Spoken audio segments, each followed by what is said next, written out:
Recovery is a walk, not a sprint.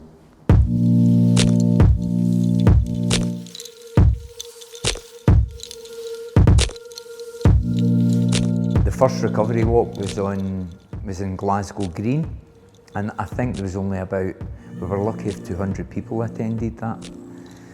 This year, we were absolutely bowled over that over 2,000 people from across Scotland had come together to celebrate recovery.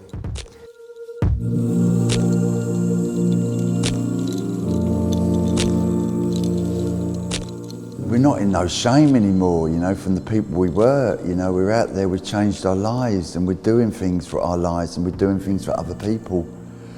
And we're showing maybe the public, look, this is what we can do. This is us together, this is us clean, this is us in recovery.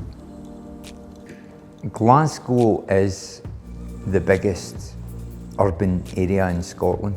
Societal harms like addiction, you're going to find more prevalent in the biggest city in the country.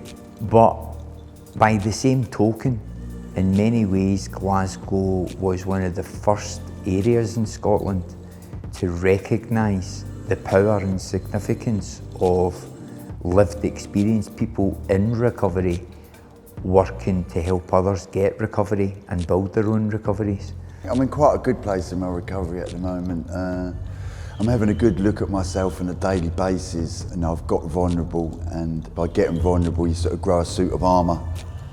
And I'm a volunteer, I do area acupuncture for people. I like helping people who are coming off drugs and who are nervous and anxious, and I get something out of it back. I like to put something back into a community.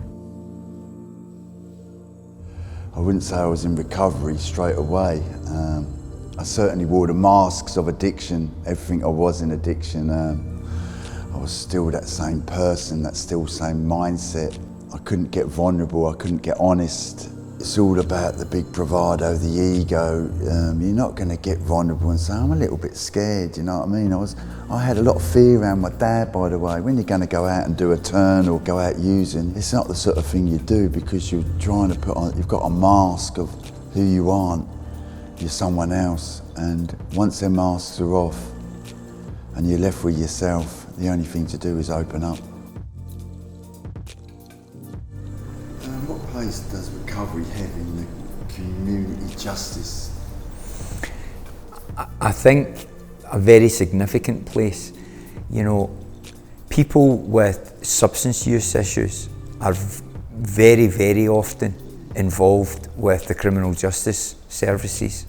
I know that was the case with me, and when you think in terms of the number of people in Scottish prisons at the moment is at a record high, then out of that huge number of people that Scotland imprisons every year, between 70 and 80% of them have substance misuse issues. Now, these are the most vulnerable people in Scottish society. We have to get better at how we deal with our most vulnerable people. We have to include people, regardless of whether they've committed a crime or not. And I believe community justice is one of the ways forward. Keeping people in communities and working with people to rehabilitate themselves, to understand their needs and their aspirations as members of our society. And they can go on to live contributing lives in Scottish society. That's really where I see community justice playing a part. It's a good thing for people because there's a change in people's communities. It makes it stronger, and from that addiction to recovery, people are doing well. People are helping people, and people are realising that their friends and people they've maybe grown up with are doing this now, and it gives them an incentive to other people to maybe want to change and do this for themselves. I also passionately believe that recovery is free and accessible to absolutely anybody, because it is a transcending, life-changing process. And, as a person in recovery, one of the main ways I keep my recovery alive for myself is by passing it on to other people. And who am I to judge who I'm going to pass that on to?